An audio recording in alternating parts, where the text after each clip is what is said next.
You still can't hear me? Can you hear me? Okay. Yay. Okay, perfect. All right, well, I'm going to be picking out a song for just a second. This is Jamey. This is my Divine King. He's visiting with us tonight. He's going to be able to share some insights as well. And yay, Jillian says hi. Hi, Jillian. Let's put on some pretty music again. Let's do this one. And I did notice when I was watching. One second. All right.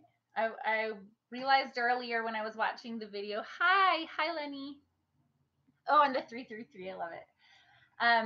When I was looking at the video, I noticed I rub my nose a lot. I think that's a little bit of a nervous tick, so I'm going to try to catch myself and keep myself from doing that quite so much. Can you guys hear the music?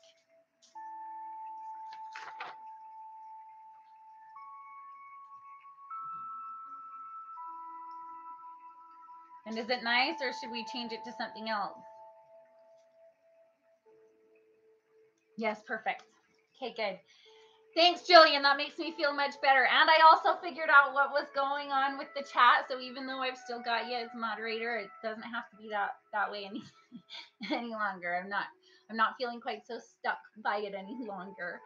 I'm gonna give it just a couple more minutes to see who happens to arrive, and then we're gonna call in sacred space. We'll get into some of the channeling stuff real quick, and then I'm gonna let you guys kind of ask questions just as we go, and we'll just kind of go with the flow tonight. Go with the flow is a big thing for us.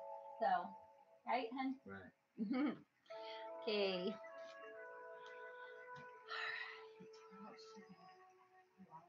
Everyone. Now,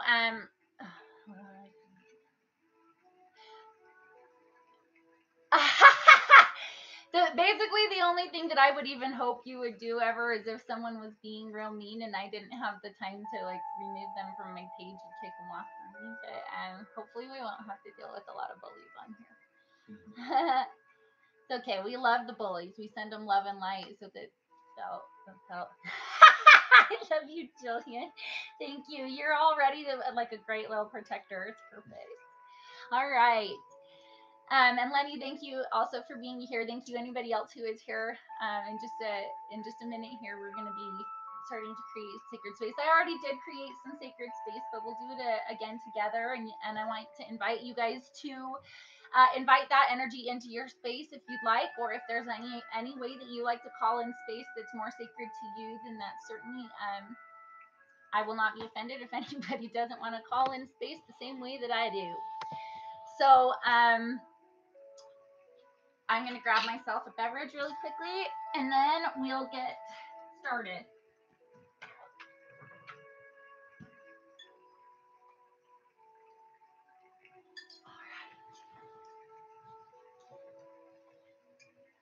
Hi, Anne-Marie. Very, very excited to have you here, too. All right. So we're going to go ahead and call in sacred space. You guys will hear me repeat things quite often. You're going to notice that I talk a lot about us being supercomputers, which is really what we are. We're magnificent supercomputers. And we get coded over a long period of time. So repeating some of the things that you'll hear in my videos is actually on purpose. I do that to make sure that you guys are, oh, thanks, Tatiana, thank you.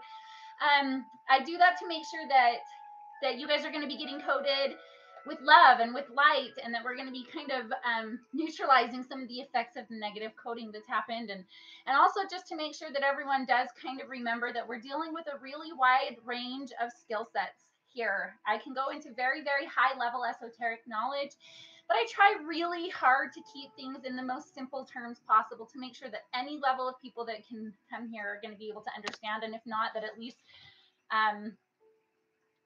they're able to pinpoint when they want to come back or ask something. Okay, so we are going to call on sacred space. I do this a little bit different every single time. I want you guys to know that you don't ever need crystals. You don't ever need candles. I do love candles. Candles are one of the big things for me just because I think flames are very, very sacred for purposes of transmutation and just making sure an energy in a room is going to be really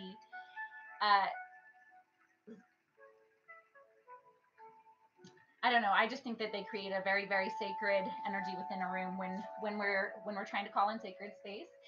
And then anything that is sacred to you is going to bring sacred energy into the room. It's going to create a resonance that's sacred for you. But the most important thing to ever have to call in divine space is just you, just your heart, just your intentions, just the light that you bring to this world. That's all you ever need. That's your temple. No temple that ever cost money or that was millions and millions of dollars is ever more valuable than the temple that your light exists in. And that is where you can call sacred space anytime. But in this sacred space, which is my bedroom right now that we're doing, we are going to call in sacred space together. So I just want to offer you guys to call it in either in whatever way resonates with you, or just see if this does resonate with you, and invite you to take this into your space. So I call upon the presence of unconditional love. Be here now without restraint. Fill me and fill this space. Touch all beings with your grace. I feel the presence of unconditional love within me. I am the presence of unconditional love. And in this love, no fear can remain. May fear be guided back into the presence of unconditional love or into the Mother Earth as serves the greater good. My body, mind, soul, and spirit are now bathed in and protected by unconditional love. By my own free will, so be it. Dragosta. Aho. Amen. Shanti, Shanti, whatever resonates with any of you. So, first of all, thank you, Lenny. I appreciate that very much. I want to offer that into your space for you. And for anyone who happens to watch this in the future, you can always invite that same exact presence into your space when you are watching this down the road, or if other people do. And now, thank you, Jillian. I appreciate that.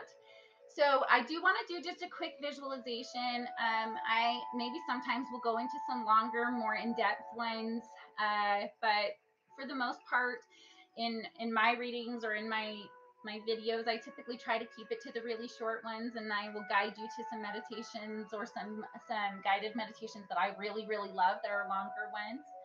But just for purposes of getting us all into like a really beautiful, loving, and light place, I'm going to do a rainbow light bath visualization for us. And I have a feeling if any of you, I have a feeling that this is going to be familiar to some of you if you've seen my videos before, and also for those of you who have not. But if you watch any of Aluna's stuff or hear any of her stuff, she talks about doing rainbow light stuff a lot. So I think that this is across the board something that will help everybody to get into a really beautiful place of love and light together. Okay. How's that sound, honey? Sounds good. All right. So we're, like I said, we're just going to do this one really quickly. So, and this is a great meditative one, but it's also something that you can just do and visualize anytime. This is something that I find myself walking down the street just imagining this happening. I find myself while he's driving, I don't do it while I'm driving. That's probably one situation I would suggest not doing the rainbow light bath visualization. But if you're at the park, or sometimes, I mean, even if you're just like in an argument, if you get really, really quick at doing this, you can just take yourself to a place where you kind of neutralize a little bit. You might not be able to fix the situation by doing that, but you can keep yourself from being in such a reactive state of mind. So I'm going to just offer you guys this visualization. It'll just take a couple minutes. So first things first, I just want you to take about a minute to just really get connected with your breath. You want to breathe in through your nose and breathe out through your mouth. And when you're breathing in, to imagine that you're breathing in light of a beautiful, high vibration, luminous white light. And then when you're breathing out through your mouth, that you're releasing any feelings of density or anxiety or anything. Just try to imagine that that's how this path of flow is going. So light and luminous radiance coming in through your nose. And any density or stress or anxiety just slowly coming out through your mouth.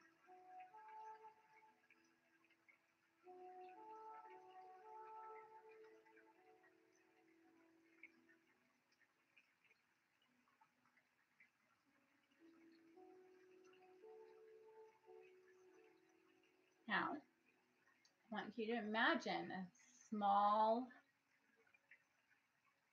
little whirlwind, like a small little tornado touching down right at the tip of your forehead and creating a little bit of an energetic buzz right there on your forehead. You can feel it just kind of stimulating and spinning and twisting and turning like a little vortex, little cyclone that's opening up a spot in your forehead. And as you feel that open, I want you to imagine this beautiful white plasmatic substance dripping down in through that hole. And there's so much of this plasmatic. It's like honey. It's like jam, rainbow, beautiful, prismatic, just dripping down so much of it that it's going all through your inside and all down the outside. You feel this beautiful, it's kind of warm, feels a little bit like love.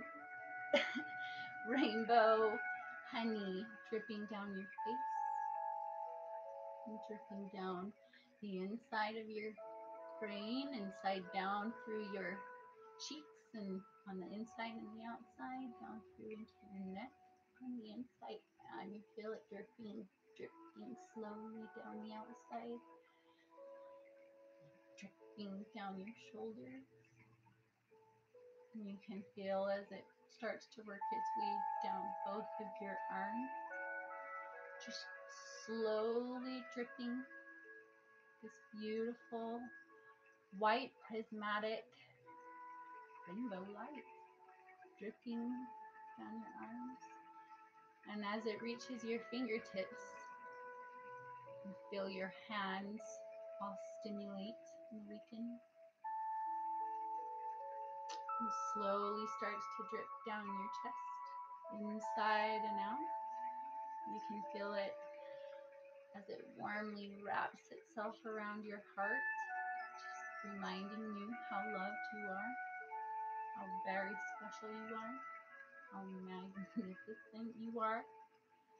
And then this rainbow light continues to drip down your body, down your abdominals and down your back, inside and out, down your belly and all in through your digestive system. You can feel it just bathing all of those parts of you that do so much work for you constantly, just hugging them and thanking them inside and out.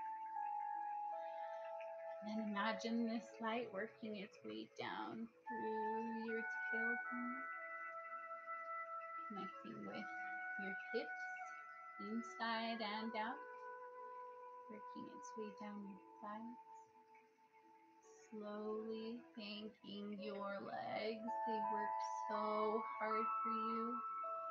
Feel it dripping down through your knees, inside and out. Those definitely do a lot of work for you. Honor them for a minute and let that light, that rainbow light, that radiant rainbow light drip down your calves, inside and out, your shins, inside and out. This warm, gentle honey nourishing every cell in your body with love and light, and dripping down your ankles, down your heels, down your feet and toes. As soon as you feel them envelop your toes, you can feel your feet stimulate and all of those nerve endings start to awake. I want you to take your attention now back to your root chakra and imagine more of this rainbow light honey, this rainbow light plasmatic liquid substance now dripping down your root and connecting with the crystal body of Mother Earth. Imagine her beautiful luminescent grid. No damage has ever been done to this. No harm has ever come to this body. Nothing but beauty. This is just pure white light, crystal luminescence connecting with your beautiful rainbow body. And experience what it feels like for a minute to give completely of unconditional love and feel it come back in equal measure and even more. Feel what it feels like to be able to give energetically in such a healthy way that you receive equally as much or more.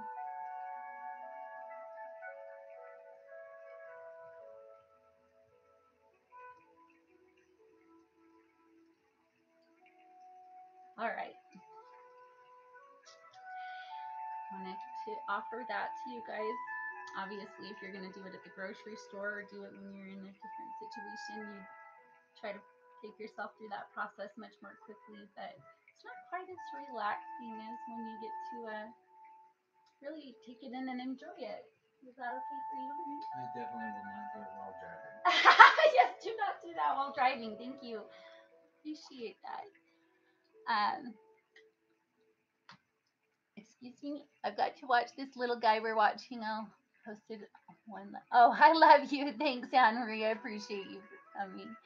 All right, and I promise you that you can come back and learn about channeling more later. If you have any specific questions, you're welcome to leave them right now so I can make sure that I get to them. But otherwise, we'll just kind of start to talk about that, okay? You're a puddle of prismatic honey now. Perfect! Nailed it. Okay, that's what I like to hear.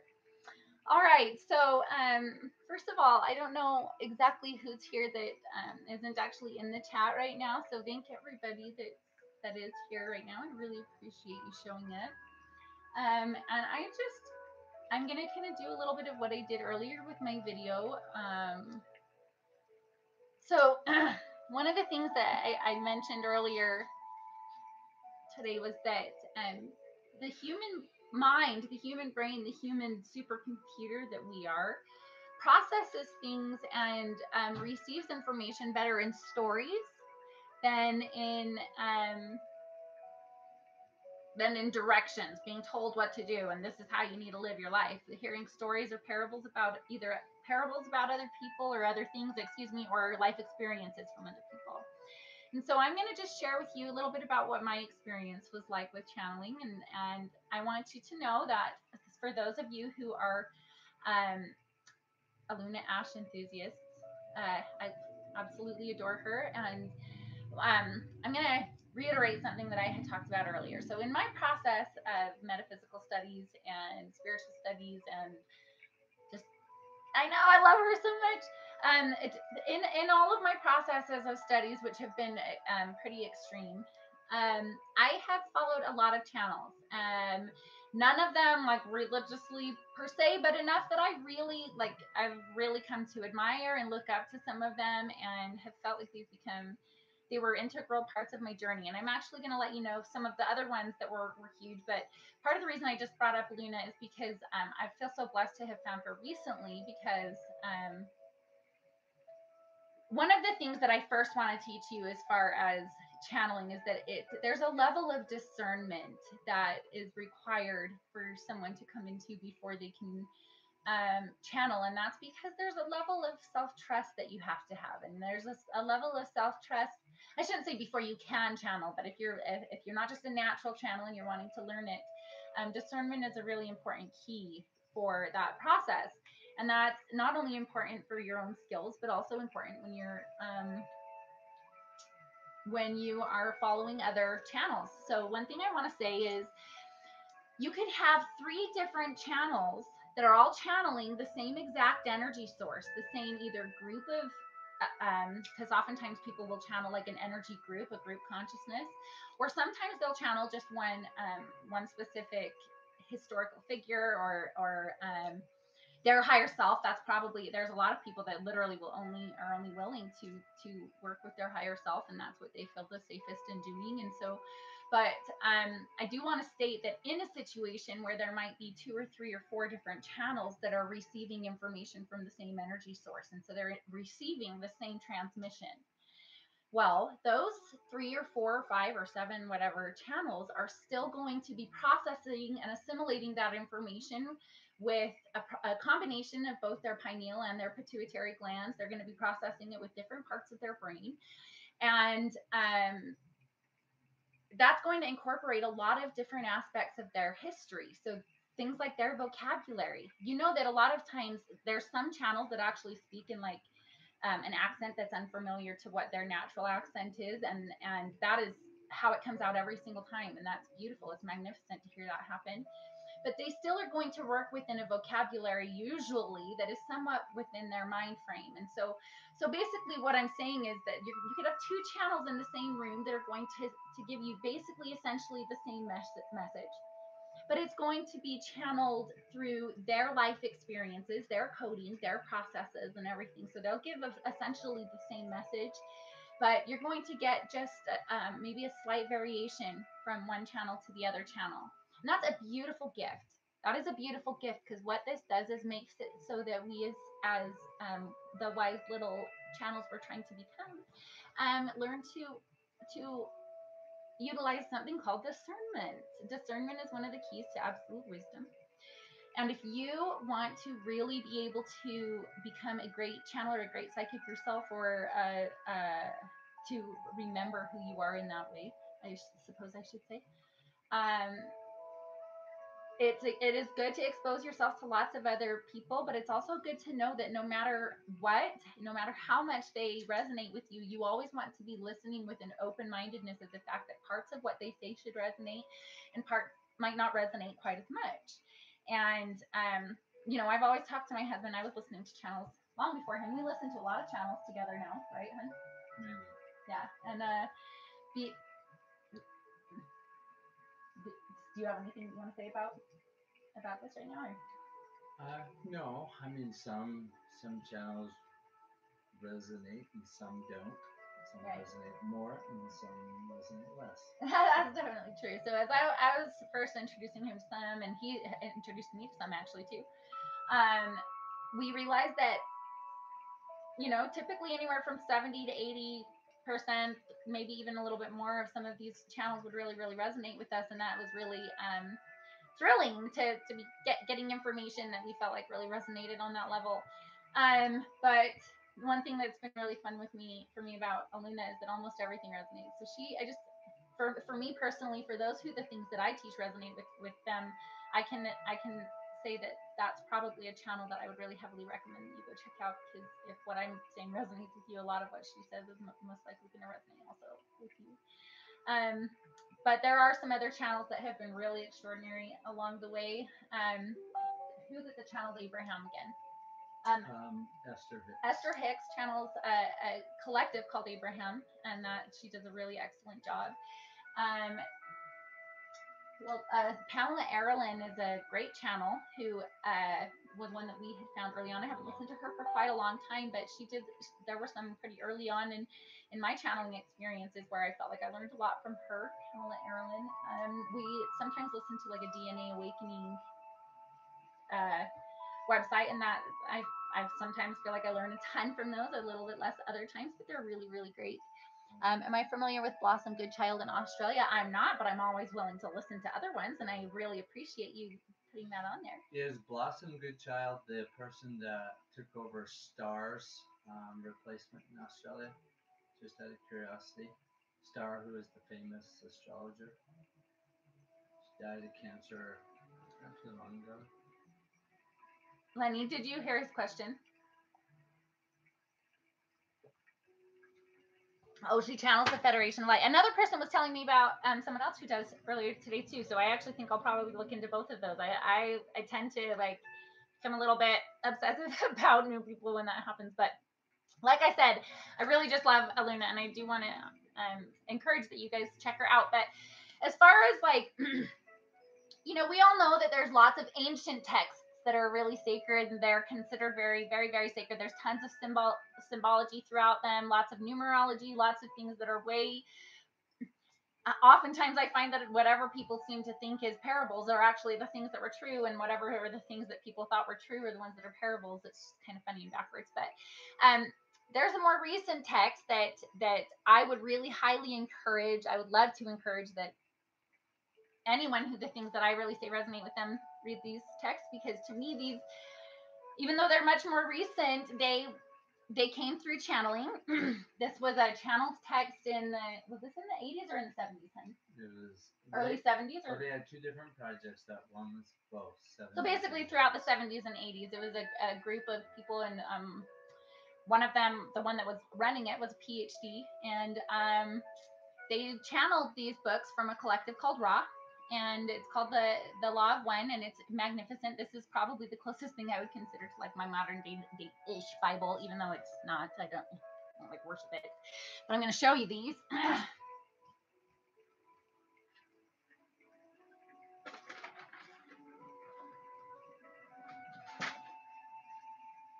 All right.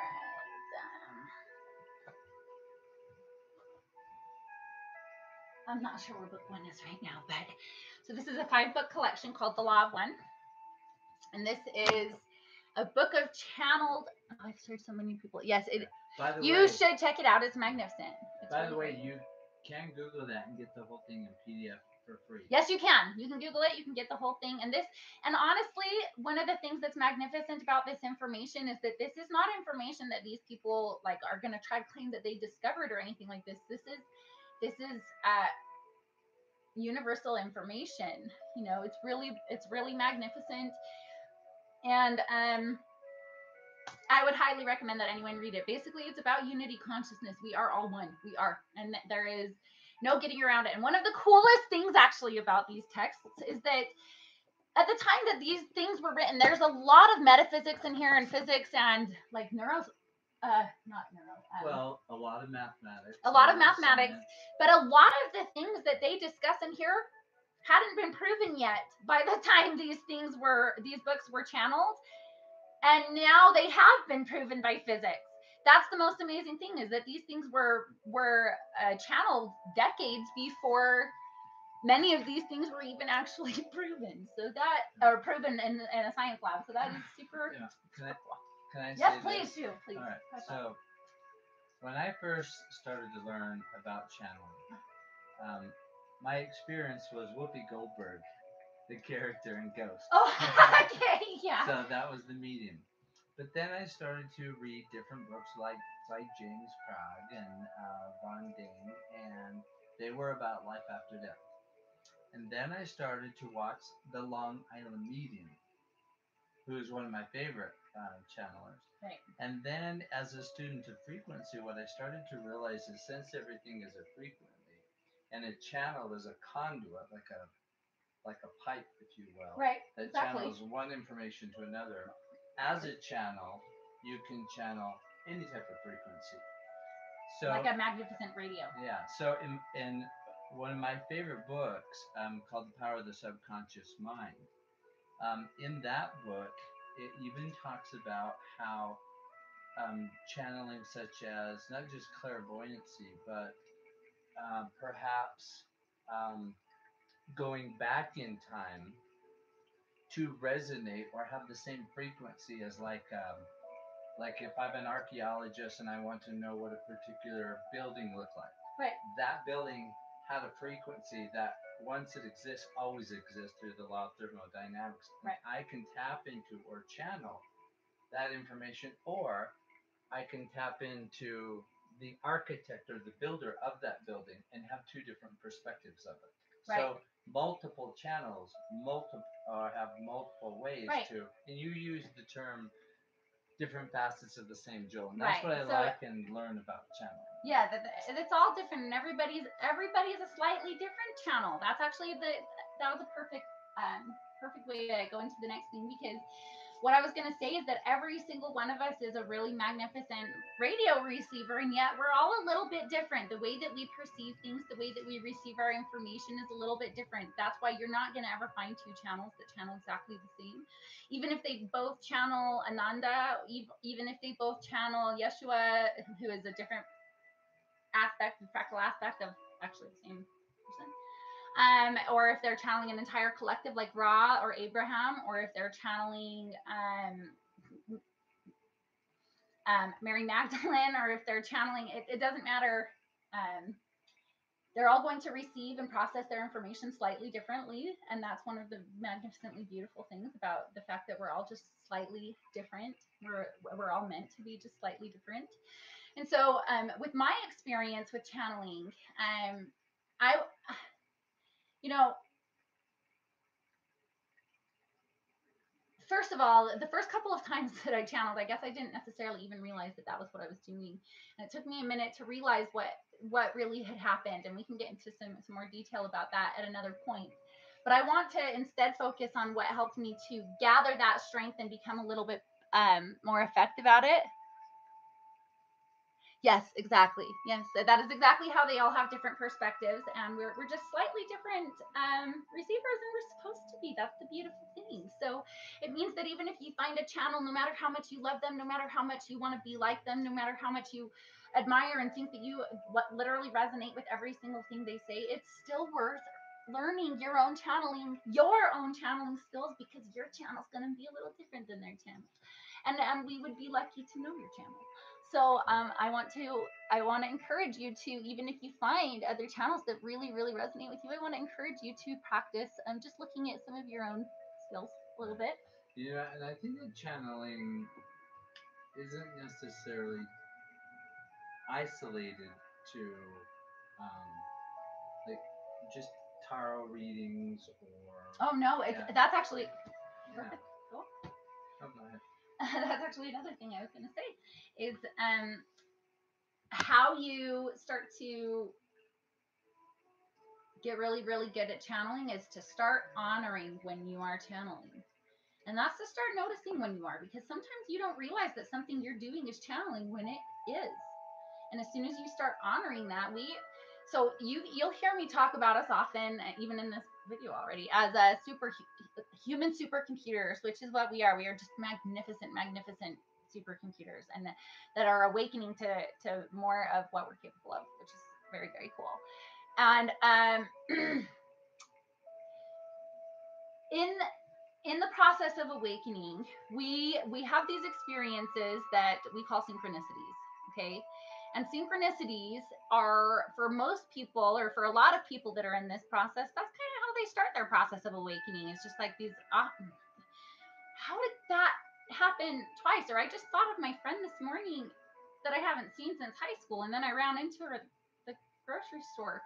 Or, just not just the number patterns, which are a huge part of it right now, but also the just any little time that you kind of get that wobble inside that tells you that you've just experienced a synchronicity. What that is direct communication from your guides, your higher self. And it might not feel super direct because they haven't just said something to you directly yet, but you haven't built that neural pathway entirely yet. And like a really incredible brain inside of a supercomputer, what we're trying to do is build neural pathways of confidence towards channeling. So you don't build that confidence by trying to channel like everybody else. You can develop your confidence in channeling by following other channels and learning what their experience is and how it makes you feel inside when they're channeling. But ultimately, for your own experience of channeling, you've got to start following your own roadmap. And what your roadmap is getting laid out in front of you. So first of all, anytime you experience a synchronicity, I just want you to give yourself just like a 1 second thumbs up and say, good job, self. You're getting a little bit better at channeling. Good job. You're getting a little bit better at noticing when you're channeling. And as you start to do that, just like any other neural pathway that's being built within a magnificent human mechanism, those opportunities start to present themselves more. The things that we get really good at and we put a lot of feeling into, those feelings create anchors. They create magnetic anchors of energy that create more of what we've just created. They create a gravitational force towards themselves. So we create really, really powerful neural pathways eventually as we honor that that's what we're doing. So once I started recognizing that every single time I was seeing synchronicities, or every time I was having that little wobble or seeing 1111, or for a couple of years, every time these things were happening, I started honoring the fact that what I was doing was getting a little bit better at channeling. And as that happened, I started having these experiences open up more. And suddenly I find myself saying something during one experience where both Jamey and I had just realized that what was being said to him was actually being said by his father. Right. Through me. And his father passed away a few years ago. And when he had passed away, there was a tremendous amount of love still there, but there were also some feelings that would have been really great for them to have been able to find peace with before he passed away. And so obviously that left my husband with a feeling of unpeace when his father died. And neither one of us really had expected anything like that to happen.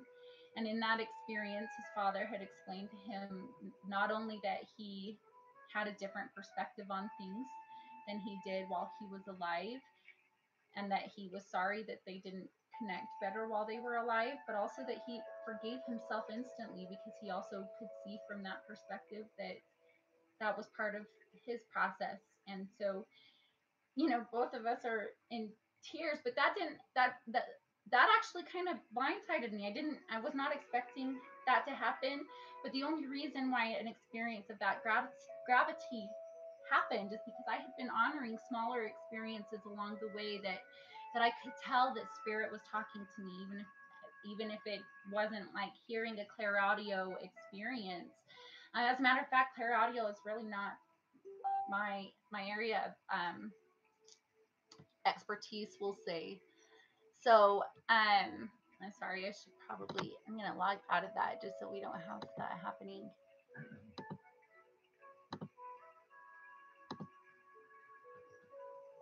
So, yeah, clear audio is not really the way that I receive information.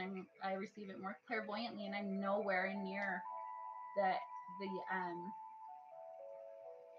mastery that Aluna is. But I do know that my experience wasn't, and the reason I wanted to share it with you guys is because it was a learning process that I was learning as I went, and I feel like that's really what everybody kind of does. And if you don't expect that it's going to be a learning process like that, that you might get down on yourself a little bit sometimes, instead of recognizing how many wins you have along the way. I mean, every single day you have moments that you're being psychic, and you have moments that you're having synchronicities, and you just may not realize it right in those moments that is spirit directly talking to you. So honor those moments and honor them more and more over time, so that so that you can grow those neural pathways within your mind and your confidence level with channeling. I was just gonna say, the one important thing that I can see to become a conscious channeler, because we all channel information, we just don't know that we do it. But a conscious channeler has to have a very good imagination, not to make up information, but this is what I mean.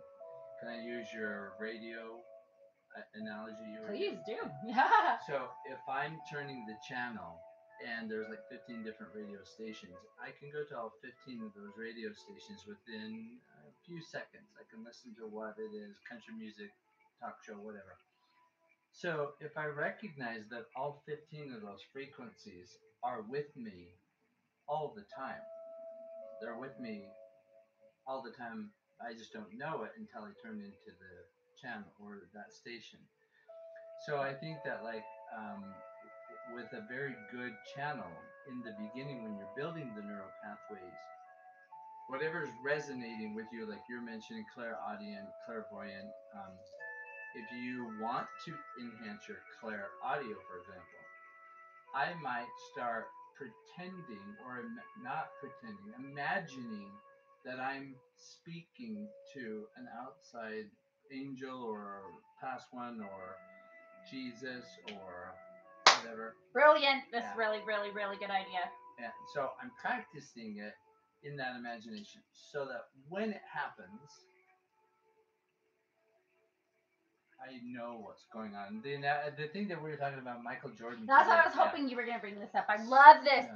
This is beautiful. So I remember, I'm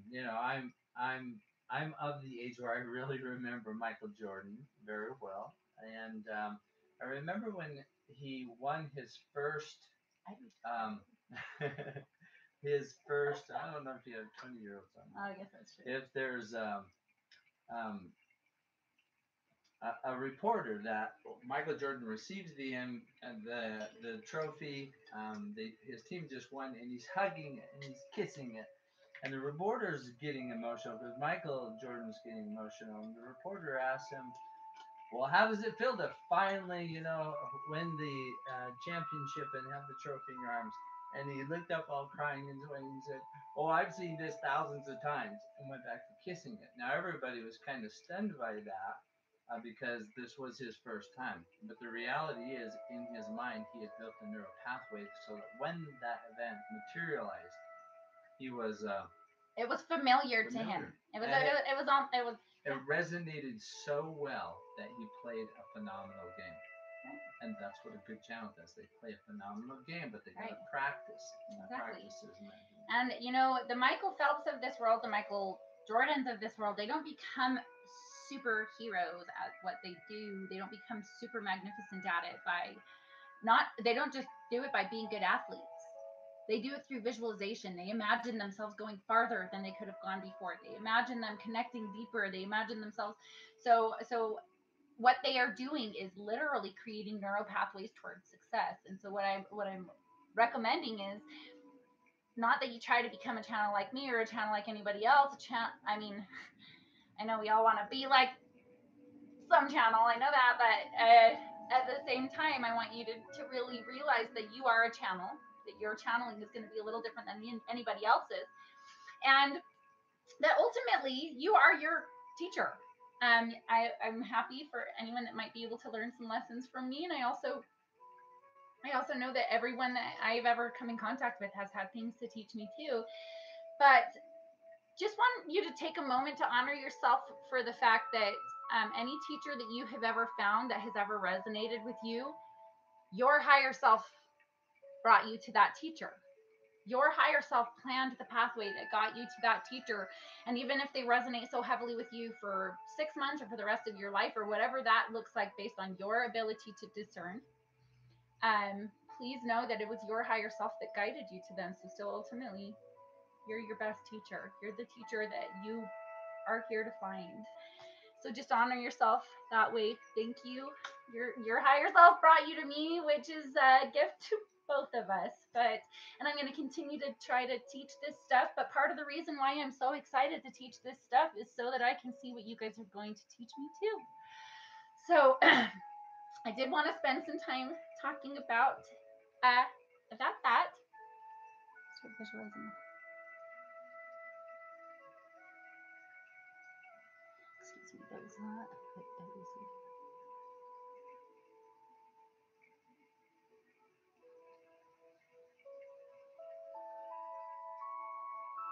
Yeah, so that's enhancing your experiences because you're visualizing it going a little bit further. So you're already, Jillian, you're already getting this so great. You're already doing things so naturally and intuitively. I'm going to take a couple of minutes to talk to you about that rudimentary quartz that you sent me a picture of earlier today, which first of all was stunningly beautiful. I want to talk to you about really what a huge synchronicity that rudimentary quartz is that helped you to find this free yantras and everything like that. Because it is a huge, huge synchronicity. Not only do you feel like it kind of guided you ultimately to me so that we could end up sharing a lot of this information and I could talk to you about the Sri Yantras earlier, and we'll go into some more of that sacred information at other times. But in addition to that, I want you to think about, actually, you know what, we'll talk about it a little bit more again right now. So when we talked earlier about what the technology is of a Sri Yantra and how that when you get into a trance state, when you get into your theta wave state and you're looking at that Sri Yantra and it activates, the spiritual technology within it activates, okay? When you see that light activate and it's this luminescent kind of engine that starts to turn on, okay, those are like strings of luminescent light that are within the Sri Yantra. And I just think it's incredible because the rudimentary, is it rudimentary? That might not be the right word for it, but the quartz that you have, rutilated, that's the word I'm looking for. The rutilated quartz that you have, the striations that are in it are not, I guess they're not striations, they're like little strings of metallic light. They're often referred to as angel dust that's in there, but really what they are is just these beautiful little tiny shiny bright luminescent lights that are in there that just really empower it. And so I feel like it's kind of funny that the crystal that you found at this sacred shop that has really helped you along your journey also is almost in a way kind of like a crystallized version of like the beautiful technology of a Sri Yantra, and it helped you to find a Sri Yantra, which helped you to find me. So it just created this pathway of synchronicities, and that's really, really spectacular.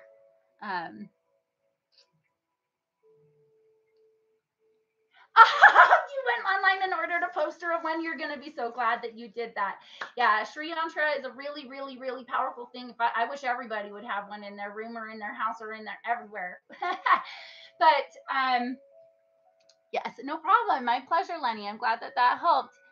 How truly connected those things are. Yeah, it's you, and what that is channeling, Jillian. That is you channeling. That is your higher self channeling to you, and it's utilizing the synthesis of your intellect and your higher self, because right now we are synthesizing two aspects of our soul, our dimensional selves. Okay, so you're probably going to get a little bit better and better at that over time. It's almost feeling like the world is kind of bending around you, but you're synthesizing your own current information and intellect that you've gathered throughout this current lifetime, as well as other things that you've been gathering for a long time, and they're kind of creating this beautiful synthesis. And as a result, you're getting kind of a roadmap laid out in front of you because you're a manifester. So that's super cool. Were you going to say something? Well, I was thinking something. I don't know if I should share it, but it is just a different spin on how I'm viewing the Sri Yantra. So here's how it goes. Okay, so because the purpose of the Sri Yantra is, as you're saying, is to activate sight. Well, we know that the Sri Yantra is no, it's not to stimulate light and inspiration, and it's a manifestation tool. But yeah. So the reason I think that this type of symbol, or the flower of life, or sacred geometry resonates, because when you look at, we resonate with things that we like. We resonate with things that we are. Well, these sacred geometric shapes are what we're made out of.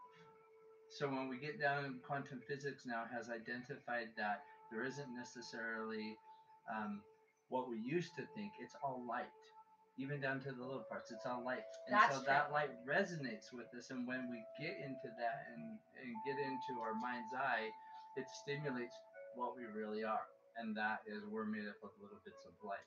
Right. And so it also helps us to release the darkness and activate light within our spinal cord, which is one, which is incredible. Yeah. to really unconditional love. Really, really come into unconditional love. So, let me see. No, you are not. It's not a. Don't ever let anybody make you feel crazy. And like, just so you know, anyone who has ever called you crazy is going to not be calling you crazy for much longer. So don't let that get to you, honey. Let me see. Yes, thank you. I'm glad that you enjoyed that. I was going to say something else. I can't remember what I was about to say. Jillian, another thing that I wanted to talk to you about that you mentioned earlier. Oh, is it okay that I was playing with these? Yeah. I started playing with his crystals. He was making a little crystal grid. Sorry, honey. In regards to blind faith, you spoke to me earlier about blind faith, and I just wanted to let you know that because you were saying, if I remember correctly, and this was just right before the video started, but you were saying that it feels a little bit like when when you're trusting your intuition and you don't have something to guide it. Oh my God, I just did it again. She just ruined my grid. Did it again. I just love playing with the crystals, so I see them and I want to run them through my hands. I'm sorry. So, anyway, in regards to blind faith, that's what we're talking about. So you were saying that it's kind of hard for you to like want to act on something intuitively when it feels like blind faith to you because you don't have the intellectual facts to back it up or the analyzed information afterwards to back it up. So it feels like blind faith. But I want to just talk to you a little bit about what the difference between what you're experiencing when you're following intuition versus blind faith. Because when you're following your intuition, which by the way is another way of becoming an incredibly gifted channeler, because that's another way of honoring that you are channeling. Every time you follow your intuition and you are right or whatever, you're building your confidence towards that intuition, which is exactly what channeling really truly is just really, really exceptionally sensitive intuition. But when you have a feeling of intuition, or when someone says something to you, when I'm telling you something, when I'm sharing something with you that's really high level esoteric knowledge, part of the reason why you're suddenly able to process this really, really, really high level esoteric knowledge that doesn't necessarily make sense that it makes sense to you yet because you haven't been studying this stuff forever. Part of the reason why it hits you and it feels like truth is because it's a memory. You have known this stuff forever. You veiled yourself from this information so that it would be hard for you to figure out in this life, because that was the point of this experience. You were, yeah, hi. I'm not entirely sure how to pronounce your name, but thank you for joining. But yes, you chose this experience. You chose to come down here and be veiled from information, but you remember things. Oh, hi, Balkar. I still don't know if I'm pronouncing that correctly, but I'm so happy you're here. You're so sweet all the time on my Facebook stuff. Thank you so much for coming. Yes, anyway, in regards to blind faith, there's a huge difference between someone telling you to believe something and it feeling icky. You're like, no, that doesn't feel right, and I'm going to try really hard to believe it. That's blind faith. Blind faith is trying to believe in something that doesn't resonate with you because someone's telling you that you're supposed to believe in it, but for whatever reason, it just feels icky inside. Intuition is exactly the opposite, even if someone would try to convince you that it's the same. They're on the opposite of the fear-love spectrum. And what intuition is feeling a sense memory. It really is a memory. And inspiration is something that you've been directly handed by your higher self, and when I offer you information, even if it's something that, like I said, many times I've offered information that feels like it should be a little bit like, I don't understand how I'm understanding this, but the reason why you're understanding these things is because once I kind of guide you into just the right place for the visualization, the light penetrates in there and it does the rest, and it helps you to understand and remember things that you already have known before. You've been studying this stuff a lot longer than you're giving yourself credit for, because you've been studying it for many lifetimes, and you were probably studying it before you got here. So just know that trusting your intuition and following that and building your pathway of confidence for that is literally like the exact opposite of blind faith. It is trusting your heart and knowing that you were built with a freaking awesome GPS. Yours is perfect for you. For you. It's designed only for you. You transitioned from saying faith to trust. Most of the time I'm in full trust. Right now, I like both of them, but I love that about you, and I love that we all have kind of our own little jives. But I'm so honored that you are here, Belle. Thank you so much for coming. Let's see. Explaining no blind faith feels naive. Yes, it doesn't feel naive at all when you're doing this. Actually, it feels a little empowering, and every time you do it, it does feel empowering. So I'm glad that you pointed out that it feels naive when you're doing something in blind faith, because if you get really good at like that self-reflective moment and you say, well, this kind of feels like blind faith, but blind faith really feels naive. So this has got to be something else. And then you kind of wiggle it around for a minute and you come to realize that it's not blind faith. It's a memory. You're hitting a memory chord. And that's why it feels so good. And you just get this vibration that goes through your whole body and your whole soul because you're hitting a memory. Sorry, anything else I wanted to specifically get to? Oh, I saged earlier, but I was gonna sage in this video. I was just gonna make sure that people understand. Some people on here will certainly already know that sage is a really effective way of purifying a room or a house. But essentially what it is a metaphysical or a spiritual bath. It's just a way of rinsing off all the anger, all of the frustration in the room, other people's that may have gotten on you throughout the day. We're going around essentially collecting energy throughout the day, especially if we're not really effective Jedis yet at guarding our force fields, which is another thing I can talk to you guys about another time. But we're gathering these energies, and so Epsom salt or Himalayan salt baths or different kinds of sacred salt baths are really effective ways of neutralizing energy. But I just absolutely love sage. There's a reason it's been used for tens of thousands of years, because it is just a really effective form of bringing sacred spirit into a room and releasing all of the dark and dense energies from the room. So I do want to recommend that. And I'm not sure, is there anything specific to channeling else that you would like to add, honey? No, I love it all. All right. And I will say, as far as my channeling goes, the majority of the time that you guys even catch me on camera. So I spoke with Jillian about this earlier, and this is kind of an honest moment. This is very fearful for me. I am pretty good at transmuting my fear on camera, but I'm pretty terrified. I'm pretty terrified when I'm on here. But I do have a thought, especially about you being terrified. Okay. Because your terrification level is that on the word has dramatically dropped. That's true. But I do think that, especially since it seems like a lot of our friends are new to channeling or want to enhance their channeling ability, is the one thing that I did notice about your evolution of channeling was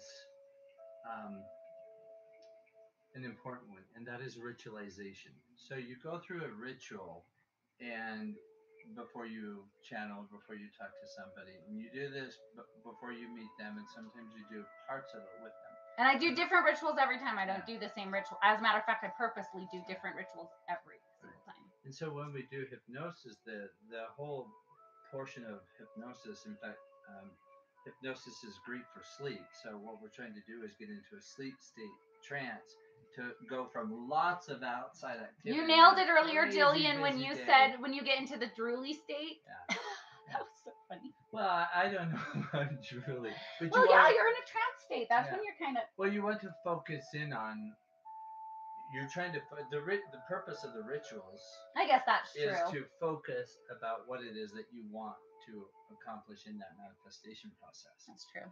So, it's impressive. so I think that's so people who are starting or want to, I think that they should set up some type of go with the flow type ritual, which is a combination of structure and no structure. Well, one of sense. the things that he's kind of touching on, and I'm gonna express it a little bit different. We have our Adam way of doing things and our Eve way of doing things. So one of the things that he found, and that I found certainly early on as we were falling in love, and he was being exposed to like some of my more ritual practices for his first time. And I found that not only was my devotion to my path really profound at the time when him and I were falling in love, but also I felt more empowered when I was around him because I was falling in love. And so that it's like a 1 + 1 = 3 combination just made me feel a lot more powerful. But when I was in ritual mode and I was getting things ready for whatever we were doing that night, he often found that that's when I would have my most inspiring things come. Is not when I was doing whatever we were getting ready to set up, but when I was setting up the ritual for it beforehand. It's like I was putting my mind into a state of mind that was like holding space, kind of a really clear conduit, and all of a sudden I would receive some of my deepest inspiration getting ready for whatever we were doing instead of, is that a fair statement? And sometimes the ritual, like Esther Hicks, her ritual is just deep breathing in and out. Right. It's different for everybody. But now she can do it, like Aluna says, they can do it in one breath, where before Esther Hicks took 45 minutes a day for 7 months before she had her first channeling experience. And when she had her first channeling experience, she compares it to sticking her toe in an outlet. Yeah, that wasn't what my experience was, but it wasn't as intense as her first experience. And it was her first one compared to, because her first channeling experience was typing. She typed a letter, no spaces. Right, just going crazy. Or automatic writing is a really effective way to first start. And then when she started to channel Abraham, the collective known as Abraham, she was very robotic, and she sounded like a. You're right. She did sound like a robot. And then, but over time, she got better, and she relaxed. Yeah. So it was in the early '80s she first started doing it, and after about a decade or whatever, she sounded about like herself when she was channeling. But at first, when she was channeling Abraham, it sounded like almost like a robot was talking on her behalf. It was, but just fascinating the things that would come out, and it resonated with me. They're very close, very similar to what would be said by the law of one, which was the raw collective. Yeah, and in that channeling, they went through extreme rituals every session. So some go through them. I mean, even to the point where they were doing things calculating mathematical space of the objects. Right. But some channels can just breathe in and out like a Luna or. Right. So it just depends. And some people it'll just be different depending on the experience. My guess would be that with Aluna, I mean, because sometimes she goes into a meditative place, it sounds like, to channel, and then there's other times she just receives this spontaneous clairvoyance.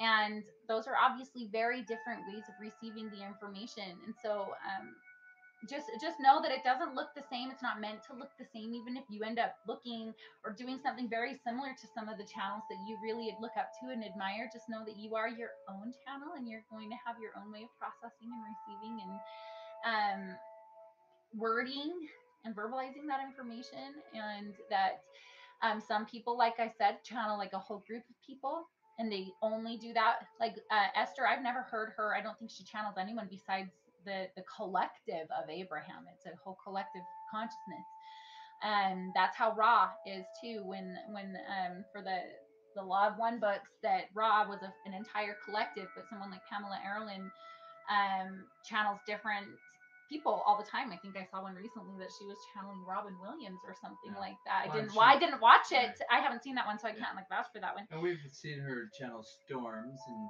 Well, yeah, she channeled a hurricane at one point, which was extremely cool.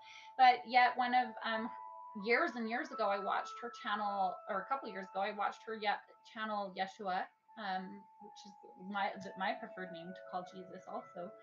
And that was really moving for me, and that was an important part of my growth process. I think that Jamey would agree that that was an important part of his growth process. So sometimes you just never know which conversation or which channel or which moment is going to be kind of life-changing for you. So, yeah. And when somebody's channeling spirit that resonates with you. What's her name again? I'm going to tell you a couple of them. Esther Hicks is the one who channels Abraham. Pamela Aralyn, Aaralyn, I think is what hers is how it's pronounced, or I mean spelled. She's wonderful. What are some other channels that we've really liked besides Aluna, of course? Well, some of the hypnotists I like are Joe Tracy and. That's not for channeling. Although I will say, so we do recommend. Why don't you tell them a couple people that we recommend for meditations, and then I'll share something about that. Well, the first one that I like for a long time was Joe Tracy. He's just really, Love really him too. good. And part of that is he's very imaginative when he goes through that. Now the Michael Seeley. Yeah, Michael Seeley. Oh, Michael Seeley. Gosh, I've been listening to Michael Seeley for years, and yeah, in fact, he is really good. Both of them are English, so they have a pleasant voice for me to listen to too. So I love their accent. So it's just. Yeah, they're very good. I want to thank someone from the Soul Family group that introduced a Steve Nobel one the other day. That was we've listened to a couple of his. I've really quite enjoyed those. But I do, while he's talking about Joe Tracy, listen to Steve Nobel. Yes, we just listened to him for the first time the other day. But I do want to say, in regards to Joe Tracy, just since he happened to bring him up. He did a guided visualization for going to the Akashic Records, and the first time I ever finally got access to them was through that, and it just became so obvious to me during that experience that he is a divine channel. Wow, that was a really sacred experience for me. So I would really highly encourage anyone that to give him a try. Yeah, I was just thinking as you're saying that, I think maybe to become a really good channel, you should also practice on becoming a really good receiver. Absolutely. And so that you recognize almost kind of making an evaluation of every bits of information that comes into your life is recognizing, does that resonate with me or not? And once you learn how to make the discernment of go right or go left, that's also a form of channeling from your higher self as a receiver, so that you know what it's like, what are the expectations of somebody that you want to channel information for, and have them be the proper receiver. So it's all imagination, and you get that through practice. Right. And receiving that information is excellent practice. Right. Now, one amazing thing also about synchronicities, I want to bring those back up from earlier because that's a huge part of channeling. Honestly, it's a huge part of your roadmap you've set up for yourself in this life. It doesn't matter if there were other key players that were part of your collective or your team, your A-team. You are the one who set up your roadmap for this life. And in that process, you set up a lot of synchronicities. And one of the magnificent thing about these synchronicities, so most everyone who's on here, I would guess, and maybe most who end up watching this down the road, have experienced synchronicities, and if not, they're about to. But they've certainly experienced them in a broad sense, even if they haven't realized, because our subconscious mind is picking up everything that's happening around us all the time, no matter what, 100% of the time. So I want you to know something really magnificent about the synchronicities you've set up for yourself in your life. You're not only setting them up to receive them at exactly the time accordingly to make sure that you get the information you need when you need to, but you're also alternating which side of your brain is seeing them at any given time. So throughout your life, your synchronicities are alternating back and forth between your left vision and your right vision, so that your left and right brain are getting alternately activated back and forth and creating this progressively more balanced 0 point. So this is one of the major ways that we get to 0 point energy, is by balancing the left and right side of the brain. I mean, that is ultimately what you're doing. And these synchronicities are helping you do that because you're such a magnificent roadmap maker that you've been not only setting them up throughout your life, but you've been setting them up in such a magnificent pattern and with such divine orchestration that you're going back and forth between activating the left hemisphere of your brain and the right hemisphere of your brain so that you can slowly but surely trick yourself into synchronization, into syncing your two brains, which is unification, internal unification. And I don't care how many twin flames are watching this. I don't care how many people resonate with that aspect of the plan or not. You must unify within before you can unify with anybody else. So ultimately, you're doing yourself a totally awesome favor with the synchronicities because you're slowly but surely circling 0 point energy. And when you get to that place, that's when it's even possible to connect with, to unify with a twin flame or with others. And so it's very, very cool, magnificent roadmap. Yeah, the days that you can see them 30 plus times a day, you know you're getting closer to 0 point, and that's something to be really excited for, Jillian. No, so Lenny, Esther is Esther Hicks, Esther. You know what? Most of the time they have a lot of stuff under Jerry Hicks or Jerry and Esther Not anymore Hicks because or Abraham Hicks. Or Abraham, well, just Abraham. I don't think Jerry anymore.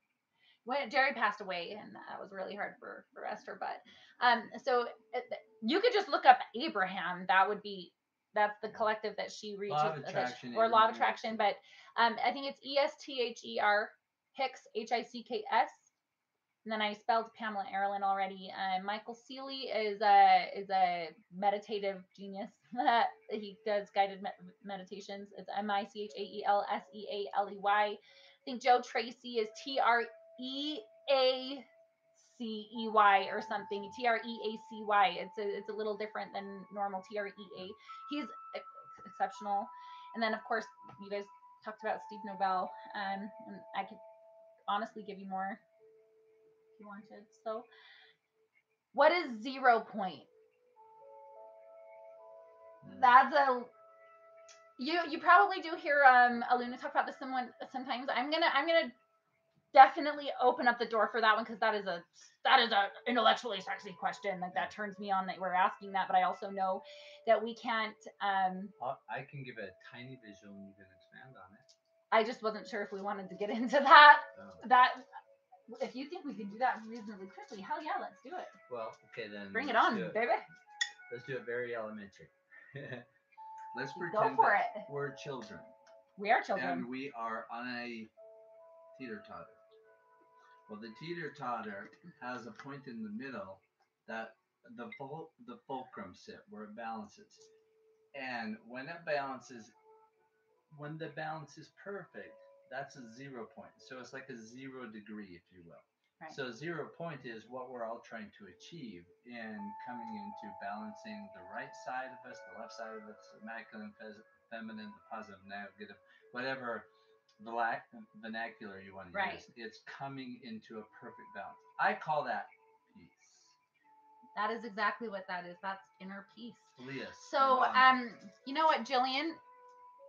Instead of doing a separate video, we can do a separate video getting super esoteric into this, but I am going to just let you know because we were talking about the caduceus earlier, and that's not just pertaining to Raphael. That tells me just certainly that you've listened to a lot of Steve Nobel, and that's great. And it is definitely pertaining to Raphael, but the caduceus is a sacred symbol that is all throughout many cultures.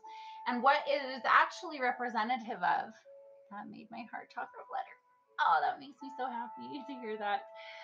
Do you want me to explain to you in this video a little bit about the caduceus, or do you want me to save that for another time? Okay, just a second. Sorry.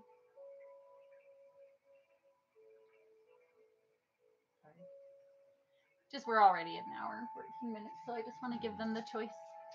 Okay. We can always come back and do another video on this kind of stuff at another time. Okay, so the caduceus is, you would recognize the symbol, right? Let's pull up. Do you have your cell phone, honey? Is it over there on the floor? Yeah. Will you pull up a caduceus for me? Yeah.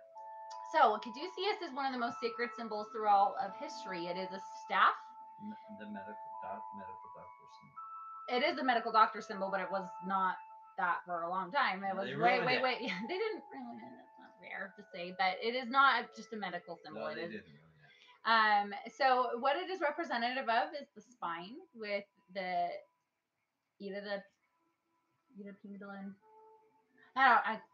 Either way, it is the two main nerves that go up the spine, and they are also representative of the Shiva energy, which descends, and the Shakti energy, which ascends. But the two of them, which are each other's sacred divine partner, the electromagnetic connection in their sacred bond. And this one shows the two snakes. That's perfect. This is a caduceus. You guys will probably all recognize that. It's a very, very well-known, very famous symbol. And what that is representative of is the Kundalini rising. Well, not just, well, yes, the Kundalini rising, and then it ascends up the spine and goes like that through your different chakras as it cleanses them and releases whatever fears and densities we have associated with them. And as it reaches the crown and we have our enlightening moment, the wings at the top are representative of the fact that essentially you have achieved that unification, that inner balance, that neutral point, that 0 point energy. And when you reach that 0 point energy, then you essentially have wings to fly. The sky is the limit. There's a lot of different versions of explanations of that. Things from Mercury, as in the god Mercury, to different things in Hinduism, different things in I believe that even most Greek and shamanic. Yeah. There, as far as Jewish, I know, that the staff of Moses was the rod. I feel like most every ancient culture has some version of the caduceus, but essentially what it is the path and the flow of the esoterically, it's the Kundalini energy that's rising, and then physically we do actually have nerves that go up your spine that are that directly correlate with those, and that they do actually do the exact same thing. But as we all know, our physical body is really just like a small portion of the pie. It's a one piece of the pie, and we have a whole lot more pie, and so that's not the only thing that those nerves are not the only things. There's also the esoteric aspect of those. I also want to talk about the fact that just different symbolisms throughout different cultures are really, really similar concepts. For example, a lot of people don't understand why a lotus flower is so sacred. Oh, you're welcome. You're so welcome, Jillian. So a lotus flower, I want to talk about the similarities between a lotus flower and a caduceus, because part of the reason why a lotus flower is so incredibly sacred is because the seed for a lotus flower, if I remember correctly, it can only grow in like really dirty water. No, I shouldn't say dirty, murky, like the kind of muddy, stagnant water that's not really flowing, and it's not like clean, clear water that you would normally associate with a beautiful plant.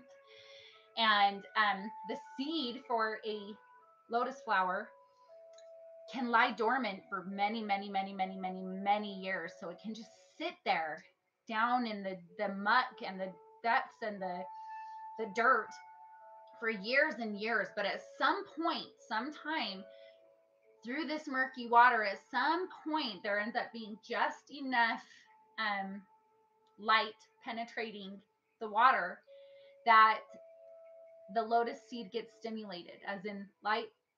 It senses the light, and once it does that, it could be, like I said, it could be 3 days after the lotus flower hits the bottom of the lake, or it could take 20 years, or the water, or it could take 20 years. But once it does get exposed to the light, it will poke its little blossom, or like its little bud out, and it starts to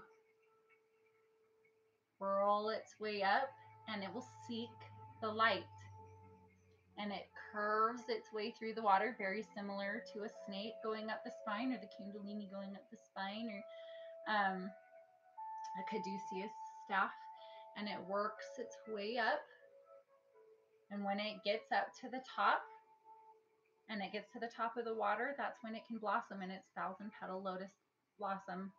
So basically the point of it is that it's once it is exposed to the light and chooses to seek the light, that's when the lotus flower is able to come into its essence of who it is and its most beautiful form. And so, that 1,000 petal lotus that comes as the lotus reaches the light, or it gets to the top of the water, is very similar to those wings at the top of the caduceus. That once you've achieved this inner unification of coming to this balance of neutrality called 0 point, that once you do that, what you can do is really limitless. And what's beautiful, I think, about the lotus flowers too is the lotus flower itself does not sit on the water; it rises up out of the water. So the crown lotus is also another symbolism of you rising much higher than a three-dimensional experience. Right. Like you don't stop here; away it from just the water. keeps. Yeah. It keeps Now, a flowing. pond lily just sits on the water, and nobody thinks they're as exciting because rising a foot out of the water makes all the difference. We don't really notice You just pond keep lilies, on rising, right? Yeah, we admire the beauty much more of the lotus flower because of its feet. Because it just keeps on rising. Incredible. It defeats what would be previously conceived limits. You don't have those. So anyway, I think that I'm probably going to go ahead and wrap things up for today. We covered a lot of different bases. I know that we're going to discuss Egyptian light magic certainly later on this week. We can get into really any more discussions that you want, and we can readdress topics if you guys would like to. I do want to say that if we want to be able to continue our mission, it would be really freaking amazing if people would be able to donate some. But mostly, all that we really care about more than anything is that you show kindness to your fellow man. This is the way that the light is going to spread. This is how we're going to be able to heal our planet, is to share kindness to those who really need it. And you really don't know whose day you could literally save someone's life just by being nice to them. You have no idea how much just general kindness can affect someone's entire day. So I just want to ask that you be a crystal, that you try really hard to positively impact the world today.